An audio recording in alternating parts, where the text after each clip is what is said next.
What's happening, everybody?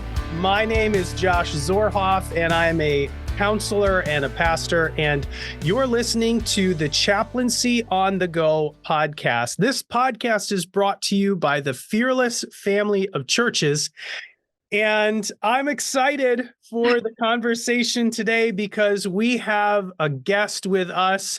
Abby is with us, and Abby's going to tell us a little bit about herself and a little bit about raising boys from her perspective. But Abby, I've known you for a while now. You long time. Go to the same church, and we have this in common. We both raise boys. And so, Abby, tell us a little bit about yourself and what brings you to the podcast today. Oh, well, I listen to other podcasts and I should thank you first, right? Everyone thanks you first for having them. So thank you for having me. I've never been on a podcast, but I was so excited to share. I am a wife to Dave. We've been married for 17 years. We have 3 kids. My oldest son, Archer, just turned 13. My daughter, Monroe, is 10, and my son, Titan, is 8. I am a part-time hairstylist, but I am also a full-time in-the-school volunteer mom. So I get to be with lots of kids and support our teachers. And so I'm very busy with all of those things, but I love how full my days are and how much interaction I get to get with my own kids and other kids as well in the schools, their friends, their classmates, those kind of things. So I'm a very busy person with full days, but I love it. I love the chance to be able to do that. I love that. And can I just say, I think you have many podcasts in your future. I was very excited for today. I'm not going to lie. I told my husband, I said, I don't know what to say because I can't bring anything new, but I come with passion. So we're bringing what we got. Well, the good news is that when it comes to podcasts, most people are listening in halfway through the season. So everything that you say to 50% of the listeners will be brand new to them. Fair. And it's always interesting when people are like, well, you know, we need to talk to an expert on like raising children, or the church will bring in experts on raising children. And I'm like, but we already have experts in the audience because they're raising children. And that's part of the reason why I thought it'd be cool to have you on, because you're doing this. It's not just theory to you. It's not just a good book. Like, this is life for you. So tell us a little bit about raising boys and what that means for you. Well, to start with, years and years ago, Dave and I took a parenting class that we took together, and that kind of started a little bit of a passion for learning about parenting. I'm not a professional, but I am a woman who wants to do it well.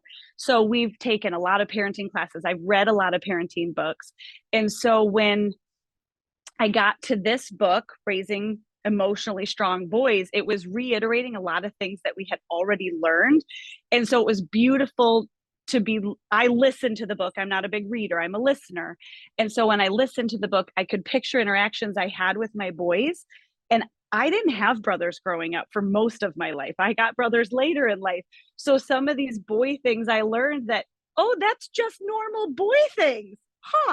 I was unaware of that. Yes. You know, I have to tell you, there's one thing. I witnessed it in you before Christy and I, before we had a child. I witnessed an interaction that you had with your son Archer, where he was jumping on the furniture at your mom's house, and you said, "Archer, don't do that." And then he stopped, and you said, "Yes, Mom." And he said, "Yes, Mom." And then you went on.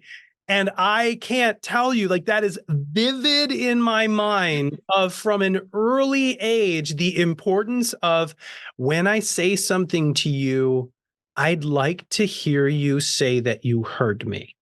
And, yes. And this morning I said to my son, "Hey, buddy, I need you to finish eating your breakfast." No response. And I said, "Yes, Dad."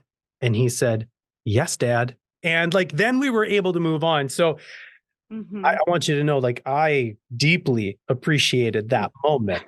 And I was excited I that I could share that with you on a podcast.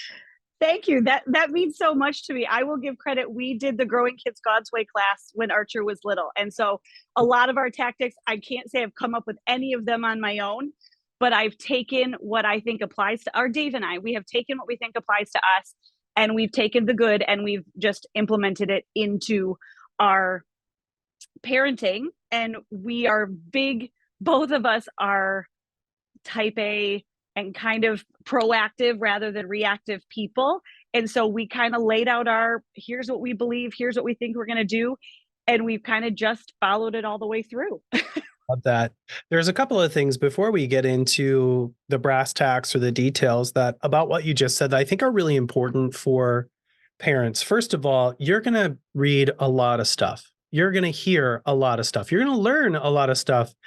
And not everything that you read, hear, and learn is going to be right for you or your family. And that's okay. One of the realities of raising children is you're raising children from two different perspectives, your spouse's and yours. You're bringing all of this into like this conversation of like, okay, what is our family? And then every child is different. You don't have a one set rule for each kid. Like it has to morph and shift based on how they respond to their personalities. And so even as you read books like Raising Emotionally Strong Boys, or we talk about it here on the podcast, you have to start thinking through, well, what does this really mean for, what does this mean for me? And what does this mean for my spouse? Or what does this mean for our family that's unique to who we are? And like, I guess for lack of a better word, give yourself permission to say, I don't know if that's going to work for us. And that's okay. Right? Yeah, absolutely. It was something I found in my early parenting. I wanted to be a mom that was like haphazard and we nap where we nap. I couldn't do it. It stressed me to high heaven to go, well, we kind of sleep at 10, but it's fine. It's 10:15. It's 10:30. You should nap soon. And so eventually I was given wise advice from my mom to just own who I was. And I went, here's the lane we're taking. And so other people have different lanes. This is the Zeerip lane. This is the lane we're taking. And Dave and I are very focused in what that means moving forward, because there is some great advice out there that doesn't apply to us or doesn't fit with how we think things should move in our home. So we move forward in the Zeerip lane, kind of head down, here we go. We'll take in what we can, but we need to focus on what we're doing for us and what works best for us. Totally. And even within the Christian worldview, I mean, it's true. There is going to be a lot of parenting advice that is good that comes from outside of the Christian perspective. Yes. Cool. Some of it is not going to apply because it doesn't align with the values of the household set by what, you or I may say, hey, this is a Jesus way. But even in like the Christ-centered stuff, like, or the Christian like books, there's stuff that I'm like, I can't do that. Like, I don't agree with that, or that's not going to work for us. And that's okay too. What's, I think, most important, what I hear you saying multiple times is, my spouse and I have talked about it, and this is what we've agreed to and are sticking to. Why is that so important? You got to be on the same page. They preach it in money principles. They preach it in marriage and parenting. And it's something that was also taught in some of our parenting classes. Marriage alignment, moving forward with these decisions, works best. And so we are also a very how do I say, like, we communicate all the time well? What's that word? Thank you. Highly communicative. We are highly communicative. Could not spell that if you paid me, but we are highly communicative. And so that also creates a place where if things come up, we quick check in. Yeah. And some of the frameworks that we have, we kind of call them protocols, like, hey, you didn't this, we this. And then I know if I'm at work, Dave is going to manage it the same way that I would if I was home. So the kids get consistency that we have already agreed on. What did the last episode that we just had with Deb on? She just said, did you listen to that yet? I didn't get to that one yet. Oh, so you're just saying everything that she was saying. She said, and I'm paraphrasing here, but she said, if you don't have good communication before kids, like, it's not going to go well with kids, because everything gets more complicated. You're stressed, you're sleep deprived. We talked a little bit about how like intimacy changes, like everything changes with kids. And so if you haven't done that skill work, it's going to make things more complicated. And not only being communicative, but having the emotional strength to say, hey, this is what I need to make sure that I feel like I can trust you. This is what I need. And this is what you need, because the consistency, and Steve Carter, who was on the podcast earlier in the season, said essentially that trust is safety and consistency over and over and over again. Like, That's a beautiful definition. like if you're safe and you are consistent, I can trust you. Or if you're trustworthy and you're consistent, you're safe. Like they all work together. And that, it's just so interesting that you say that and you talk about that, because the consistency in the marriage relationship, the marriage dynamic, is a foundation for emotional health for children. It's the number one thing. Maslow's hierarchy of needs. Kids need to feel safe before they need to eat.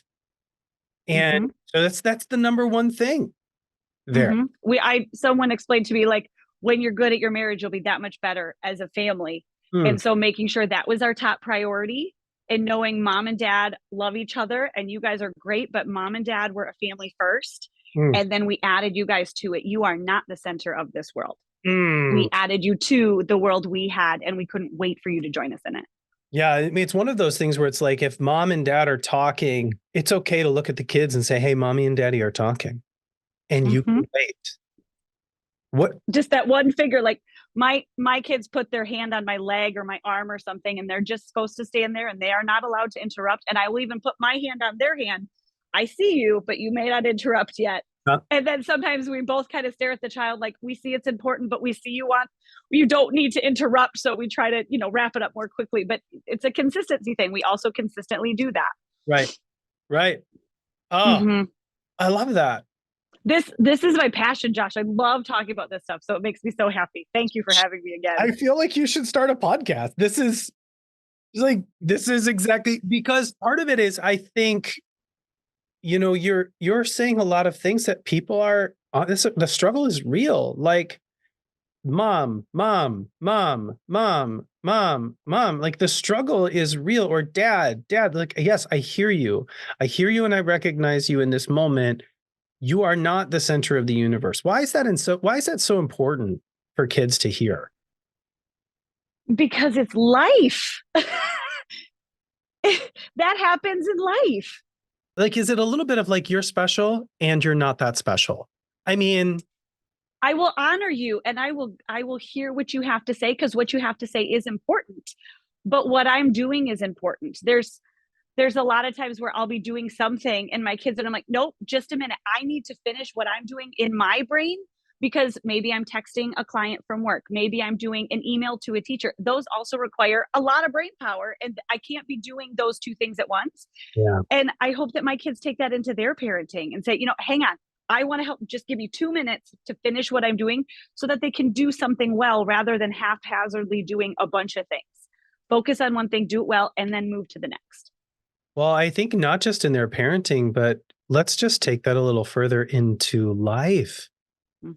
Right now, and I know this is true of colleges across the United States, but freshmen are entering into that first year of college, and professors and universities are saying these kids are not ready to learn, because they have no discipline. They want instant results, like this instant need gratification. If I want it, I get it on Amazon. If I need it, like someone's just going to do it for me, whether that is like lawnmower parents or, bulldozer parents, where they just come to mow down every obstacle. I just want you to I want you to succeed at all costs. And whatever it is, there is something about the importance of delayed gratification and waiting and perspective. Yeah. Right. David Thomas talked about that in his book, about like perspective. We've had times where we've lost basketball games and they are big feelings. And through some of my frustration with like, it's just a basketball game. And on the flip side, they're feeling it big. We kind of had to establish a like, you get the ride home. You can sit in your feelings, you get the ride home. But then you choose when we get home. Do you go upstairs and sit and pout and lose hours of your day?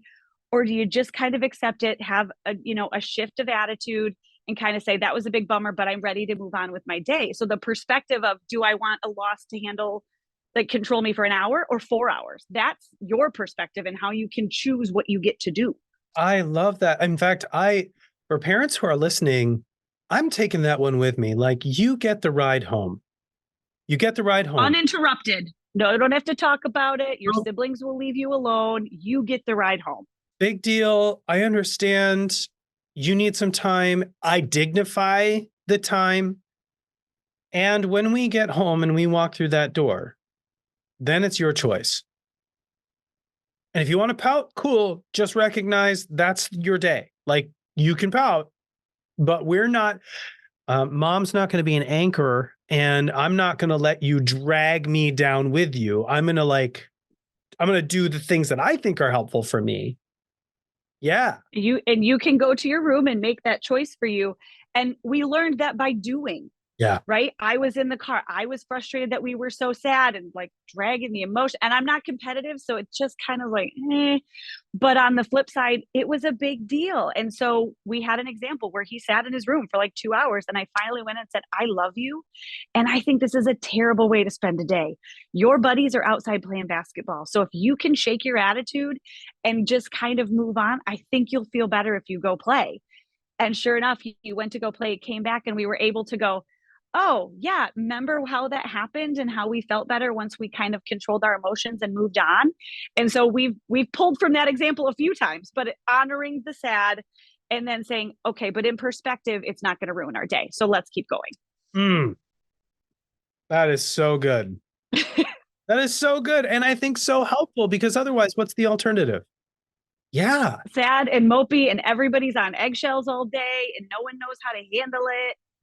It can have its moment, but we can't just sit in our feelings all day, because there's other fun things to do.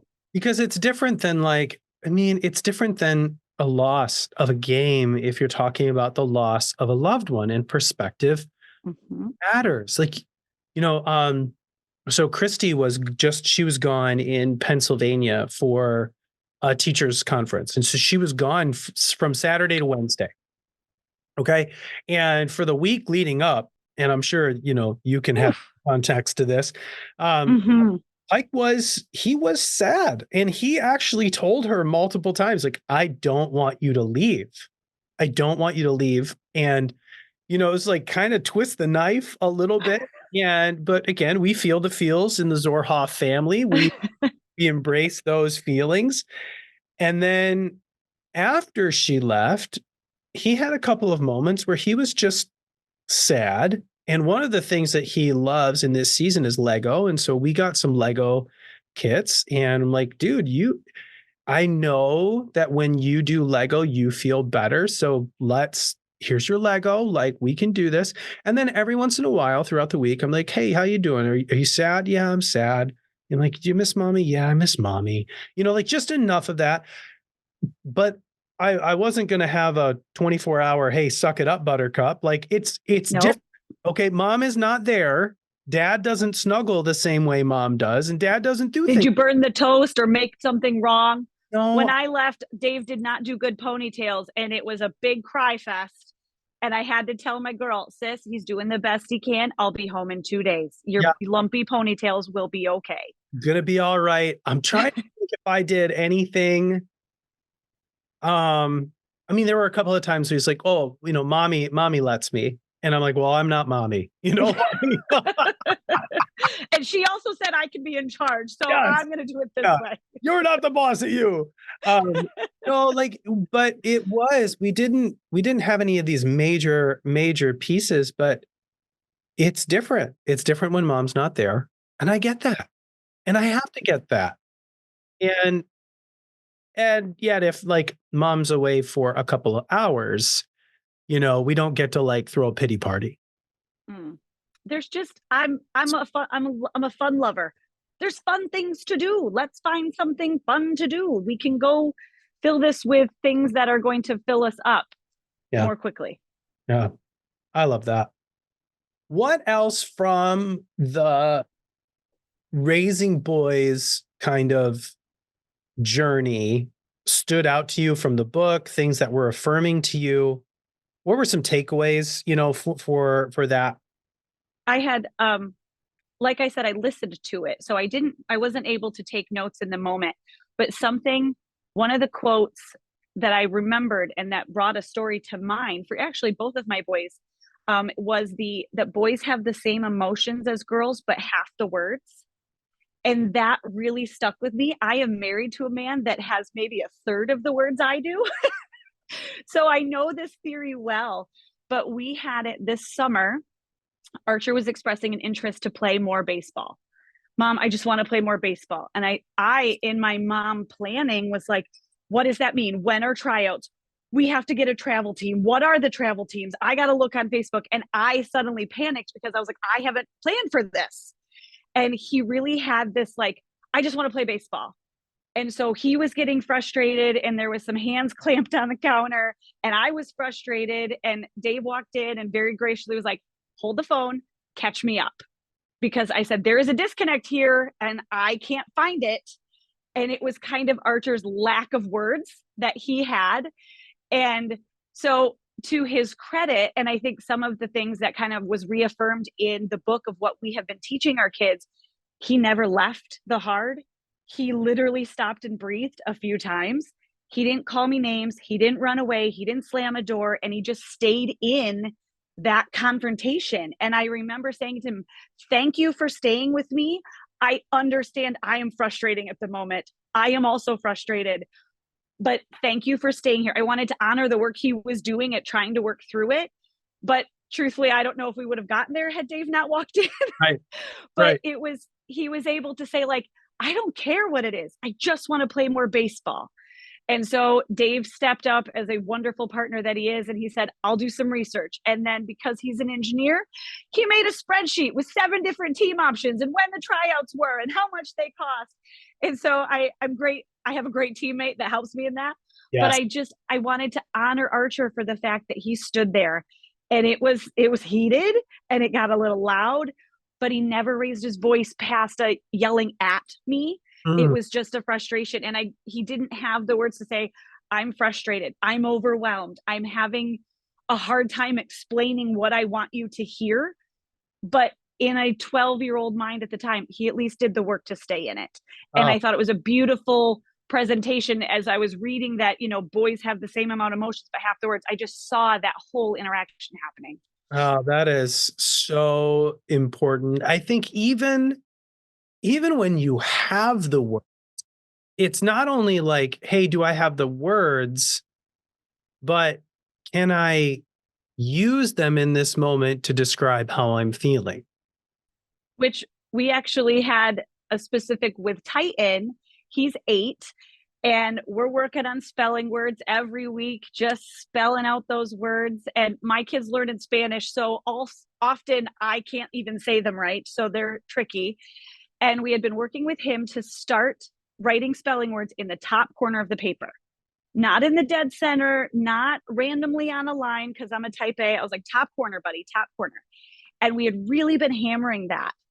And fast forward 2 or 3 weeks, and his teacher is teaching paragraph indentation, right? Like leaving a little space when you start a paragraph. Well, he did what his mom said, and he started at the very corner. And so there was some misunderstanding there and a conflict of mom said one thing, my teacher said one thing, and where that mixed. And when the teacher confronted him and a few other students, she called me later and she said he was so upset. She goes, Abby, the kid could barely breathe and he was trying so hard. He was, and she goes, I just looked at him. I said, we can't talk right now. How about you go outside and play?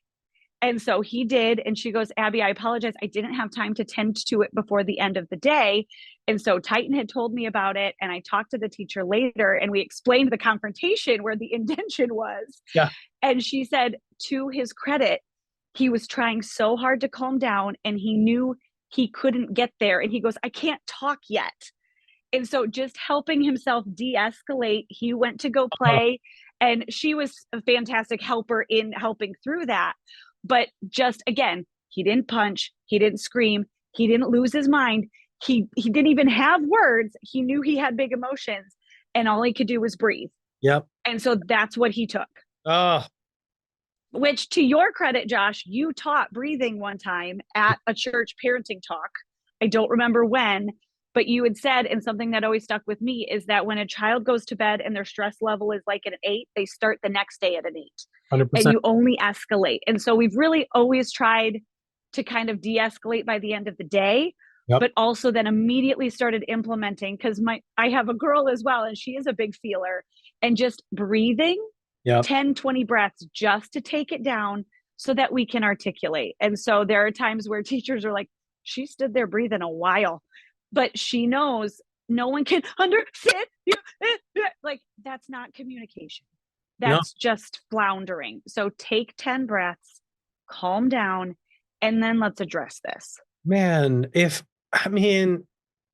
amazing when kids do that. I just It's sometimes beautiful. adults would do that. I don't know if you have that in your world like I have in mine, but I do feel like sometimes I wish that more people would just, before you respond, just take 10 breaths. How many fights in your marriage or in mine or at your work or in mine, like how We call them loud conversations. but I talked to somebody, Lena, who was on the podcast, she called them intense fellowship. Oh, I let church it up a little bit. I like it. Whatever you got to call it. But how many of those could be better navigated by just, hey, you know what? And I love Titan's words, like, I can't talk right now. I can't. And I'm married to an internal processor. And so being an external processor, those were interesting lessons the first years of our marriage. Oh. And so I have learned to respect the I can't talk right now so much more than I did when I was a newly married wife. Yeah. So I am an internal processor. I think Christy is more of a verbal processor. She figures out what she's saying as she's saying it, and sometimes after she said it. And you're nodding because, yeah, you are too. Very much so. I joke my best work falls out of my mouth. It is not thought through, but I'll say something and someone's like, oh, that's great. I was like, I know, I'm surprised too, because it falls out of my mouth. I don't hear it in my head. I hear it when it comes out of my mouth. Yeah. And I don't say something until I'm pretty sure I have a handle on what it is that I'm going to say. I joke with my husband because he will see something, a problem, and then he will tell me 20 minutes later what the solution is. And I always say, I want to know what that 20 minutes is. And sometimes I don't want to know, but I would love to see that thought process, because he has evaluated everything and this is the way we're going to do it. And when we're newly married, I was like, well, I have opinions. You didn't ask my opinions, but he has filtered all of them through and come up with a solution. Yeah. My best response to last night's fight usually comes around 9 o'clock in a form of a text message, when I can say, here's where I was coming from. This is what I was thinking. I'm really sorry. I recognize I could have done this better. I'm going to work on that. I've noted that for my, like that is where you're going to get. And the same is true at work too. Like if I didn't do something, or there was a dust up in a conversation, you're probably going to get a better response from me 24 hours later. I'm known for, go ahead. You don't want to know what that 24 hours looked like, because you're a lot of negative statements. And there were a lot of scenarios where I was thinking through all the things I want to say that shouldn't be said because they're not true or helpful or kind or loving. And I need to go through that because if I rush through that, or if I, in my younger years, just didn't worry about how it was going to hurt other people. Right. We've really come along with age, haven't we? I texted Christy, I think it was yesterday. Like ever since I turned 40, like my lower back tenses up. Okay. And now sometimes like the back tension actually goes like down my leg. And I'm like, I gotta stretch. I gotta stretch multiple times a day to feel better. Josh, I pulled my calf muscle giving my kid a hug. I had ran 5 miles earlier that morning. I'm a very disciplined fitness person. And somehow giving my boy a hug after basketball tore my whole calf muscle. I couldn't run for like 7 weeks. It's, I consider myself strong and healthy, but 40, man, she no joke. She is no Oh, no joke. joke. But the benefit is hopefully, and I think if you're doing the work as the body goes, the spirit grows and the mind grows. And yeah, I mean, I'm not the same person I was 20 years ago, 30 years ago for sure, not 10 years ago, 5 years ago. But part of that is disciplining myself to doing the emotional work of like, I want to be a better human. And I want my son to be a better human. And if I'm doing this and I can take the time to like say, buddy, I was feeling anxious or frustrated and I'm sorry. Or I want to come back around and make sure, like, hey, remember what I said to mom? Like, that wasn't okay for me to say that to mom and say those things or whatever. That gives him permission to explore what that looks like for him too.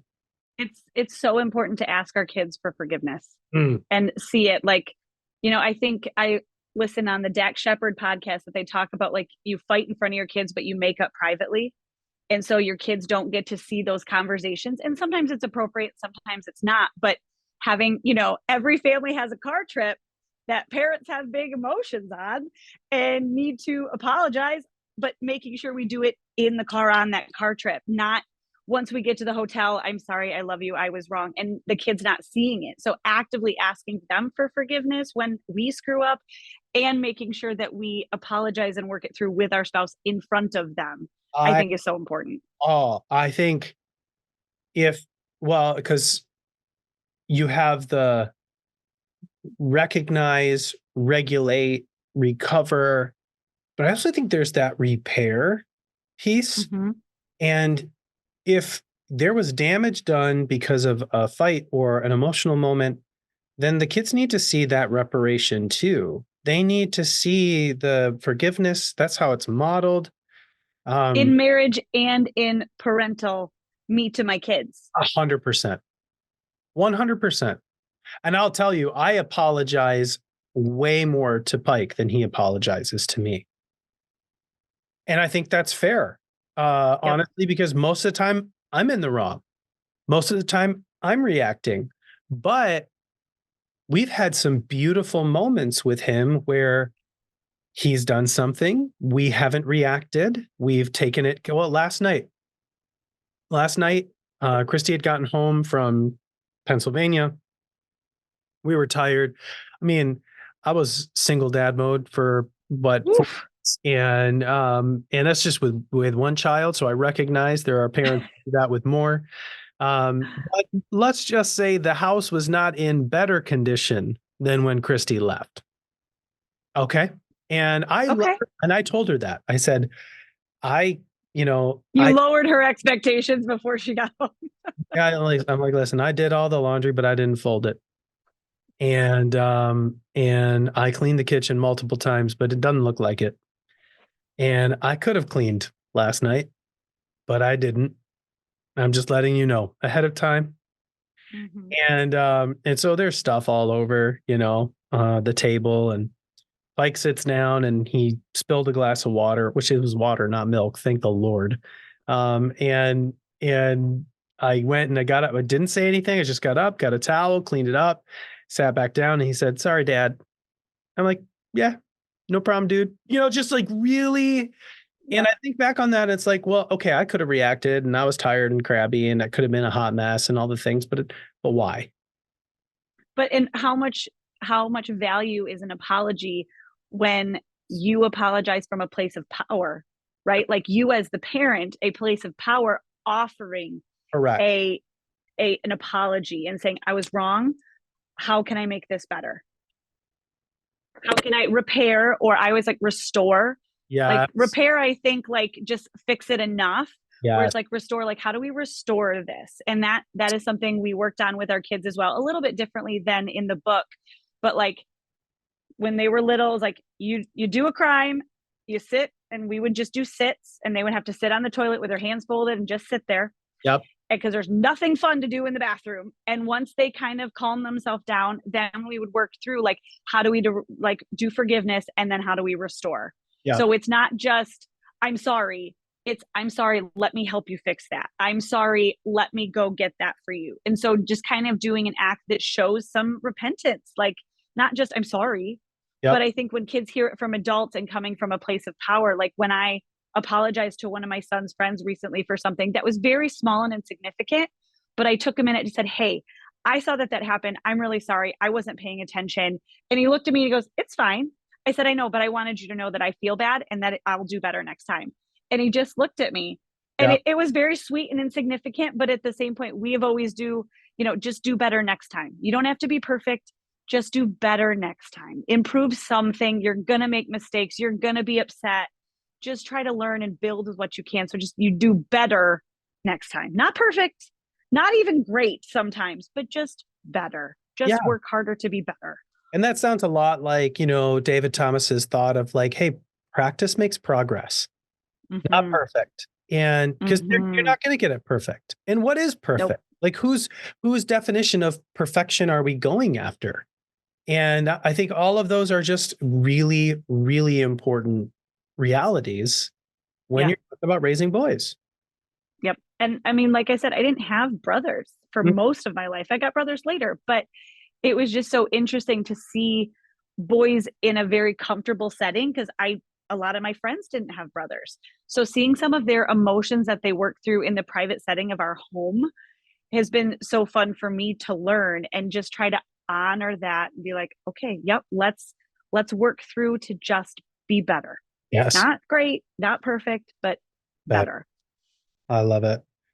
As you reflect over, the last few years coming out of COVID, all the disruption, behavior in the schools all the time, behavior stuff is crazy right now in school. Mm-hmm.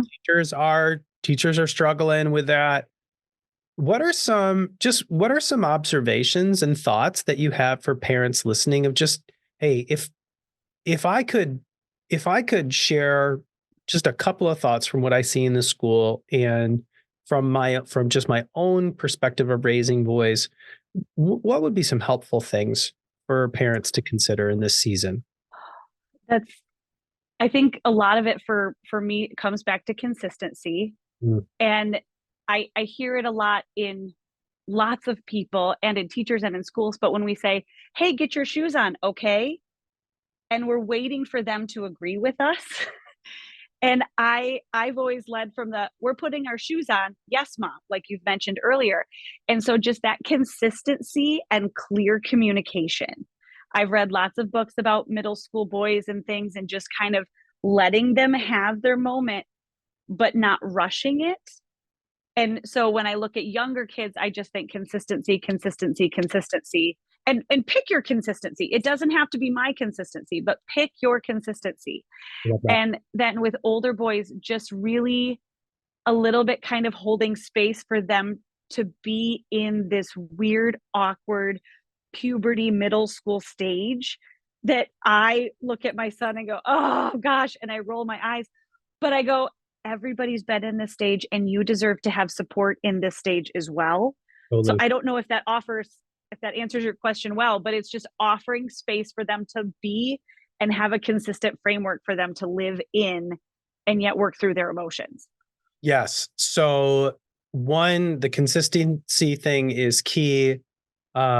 I don't want to leave the adolescent boy conversation, but I do want to focus on just for a moment the consistency piece, how important that is for like if you are in fact listening and you're married, which you may not be, or you may be Mhm. in a different dynamic, but if you have a spouse and you are not on the same page with your spouse and you want to have consistency, and I love that it's not my consistency or your consistency, it's like consistency for you and as a couple in your parenting.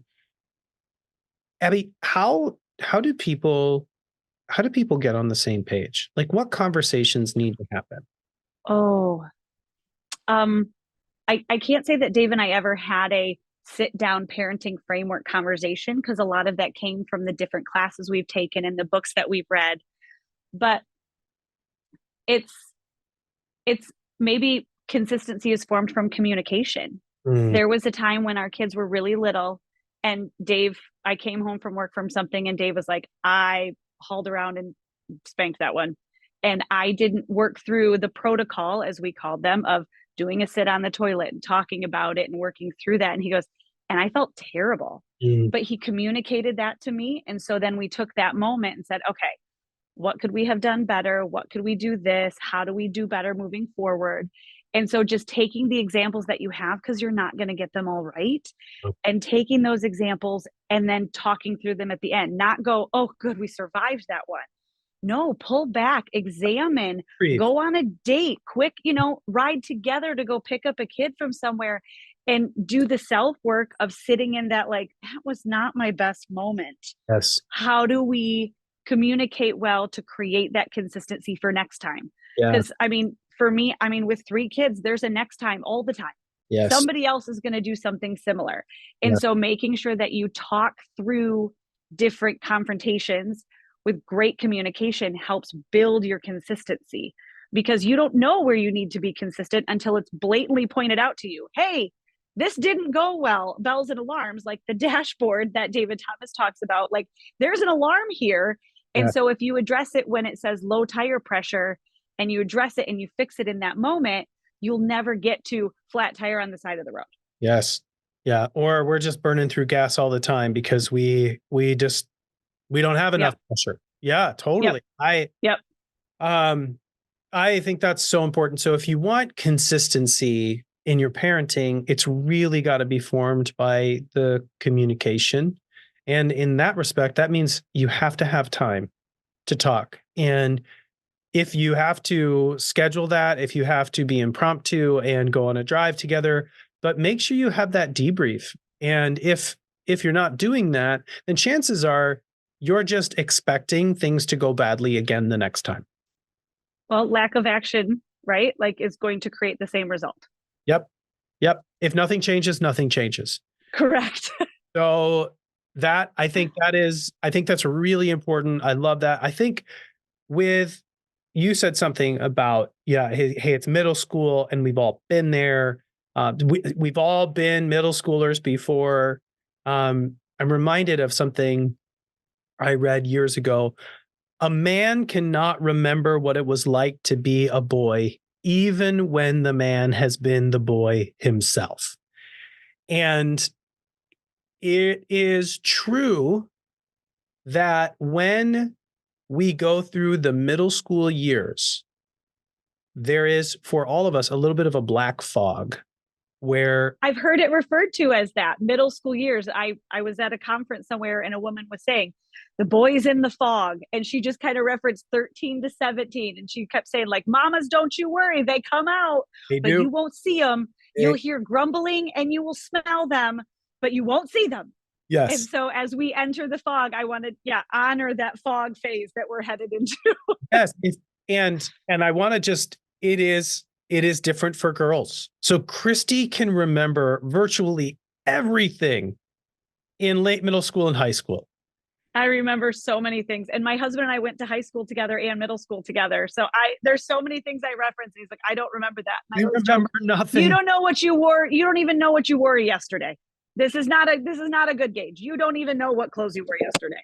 I remember that my dad had a yellow shirt and I would wear his yellow shirt. That is the only thing I remember about the clothing that I had. And I think it's important to note that there's so much brain formation that is occurring for men and women in that age and stage of life. And it's so true for boys, not all the time, but most of the time, it's the black fog. It is the black fog. You can't remember. Nothing is clear. You just somehow you just get out of it. But there's hope because you will get out of it. Mhm. I think though, the more you are willing to do the work on the front end, and even in the middle of that, of like regulation, breathing, oh, breathing is so good. Finding out what sticks for your kid in terms of like what calms them down. The more resources they have going into the fog, the better they'll navigate it and find their way out of it as well. Agreed. Yeah. Agreed. Yeah. That's so, Especially because, like, he mentions in the book too, that blame shame cycle. I'm seeing that ramp up a little bit in my oldest, but he's not characterized by that. That's not something he normally does. It's not something I normally see in my husband. mm, But then also encouraging, be like, in my head, I have to sort through. He's in this fog, but he's doing piano lessons. He's doing super well in school. He's engaged with his friends. And so he's doing so many good things while navigating this fog. So the fog, the part that I can't see, I have to still remember he's navigating the fog and doing all of these things. So if you have an off day, okay, we can work through that. yes. Because your kids are people too. And I don't expect my coworkers to be perfect all the time. And I don't Nope. expect Christy to be perfect all the time. And if I'm not careful, I can fall into the trap real easy of saying, but my son has to be perfect all the time. It's okay for him to have a bad day. And Mm-hmm. and it's expected actually. And so Mm-hmm. just a realism of like we are people and our little people are still people and people are not going to be perfect. And so I just love that attitude of like so do And people won't treat them perfectly either, even in their imperfect. People won't treat them perfectly. So how do we also then hold space for other people when they're having a bad day? How do we react back to them? Do we retaliate? right.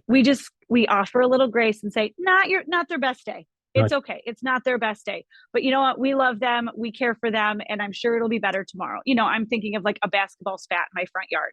Maybe it wasn't his best day. That's all right. Why does you guys go home? We'll play again tomorrow. And just learning to roll with it and just go, okay, it wasn't their best day. But tomorrow we don't write people off when they hurt us to some extent. There is the place where it's like, it wasn't your best day. We'll do better tomorrow. Yeah, do better next time. Do better next time. Love that. There's a old saying, and I mean this brings you into the wise sage from like the 6th century, Abby. Like you are channeling Oof. deep contemplative work. But the Benedictine monks had a saying, always we begin again. Always we begin again. That's And beautiful. your statement of do better next time is so deep into that always we begin again. As the scriptures tell us, his mercies are new every morning. Do better next time. Yeah. Do better next time. I love that. It offers grace, and yet it expects growth.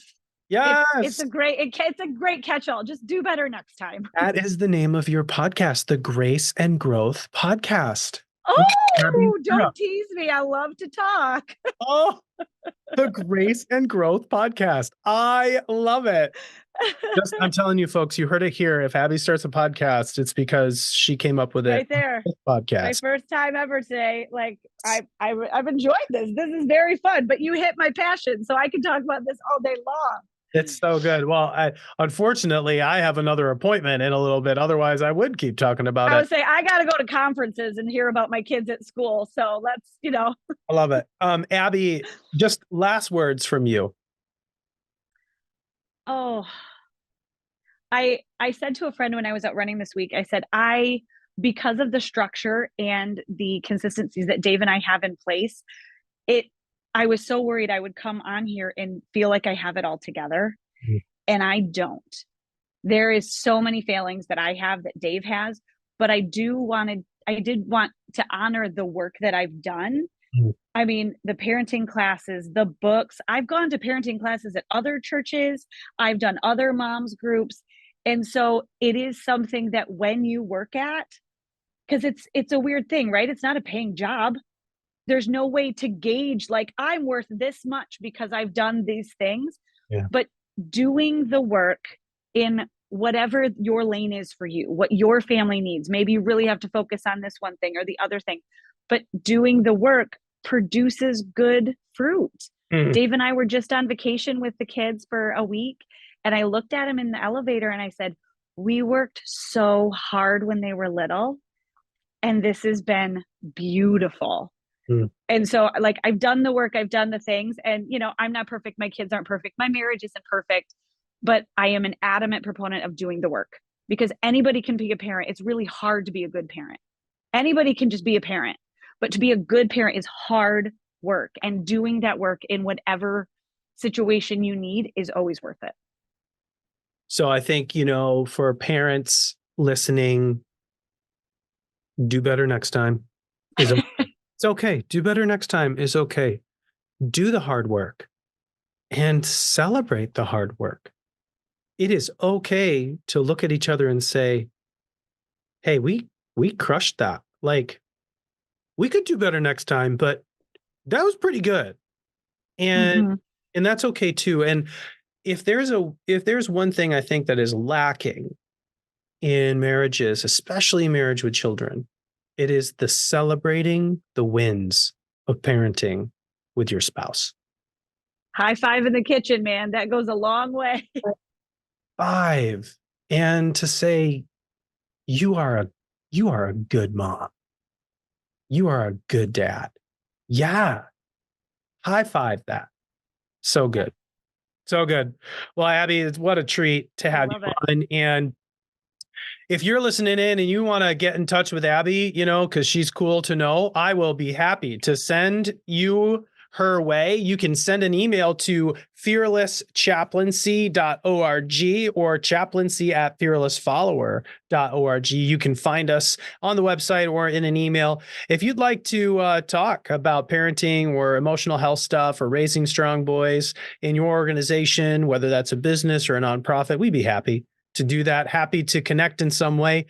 And we're going to continue on with this conversation of raising boys and girls and emotional health and parenting. And that's all we have for you now. We'll talk with you later.